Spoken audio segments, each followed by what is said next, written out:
Friend தென்னலை மேலே பேச upcoming எபிசோடுக்காக இன்ட்ரெஸ்டிங்கான அதிரடியான ப்ரொமோ ரிலீஸ் பண்ணியிருக்காங்க. ப்ரொமோட தேதி 9 to 11 அக்டோபர்னு போட்டிருக்காங்க. ப்ரொமோல என்ன காட்டியிருக்காங்கன்னா, இப்போ இளமதியோட வீட்டுக்கு ரிஷி நல்லா ட்ரெஸ் பண்ணிட்டு வந்து இளமதியை கூப்பிடுறாங்க. இப்போ அவங்க அம்மா காந்திமதி வந்து போயிட்டு வா இளமதி அப்படிங்கிற மாதிரி சொல்கிறாங்க. இளமதி வந்து இப்போ பரமனோட முகத்தை பார்க்குறாங்க. பரமன் வந்து போயிட்டு வா அப்படிங்கிற மாதிரி சொல்கிறாங்க.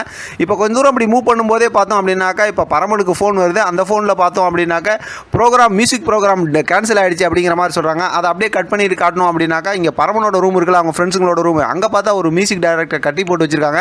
அவங்களுக்கு எல்லாம் அவுத்து விட்டுட்டு இப்போ நீ அங்கே பண்ண வேண்டிய ப்ரோக்ராமை இங்கே பண்ணுற அப்படின்னு சொல்கிறாங்க. அவங்க சூப்பராக அந்த மியூசிக் ப்ரோக்ராம் பண்ணுறாங்க. அதை இளமதி கேட்டு ரொம்பவுமே சந்தோஷப்படுறாங்க. ஆனால் வெளியில் பார்த்தோம் அப்படின்னா டான்ஸ் ஆடிக்கிட்டு இருக்காரு பரமன்.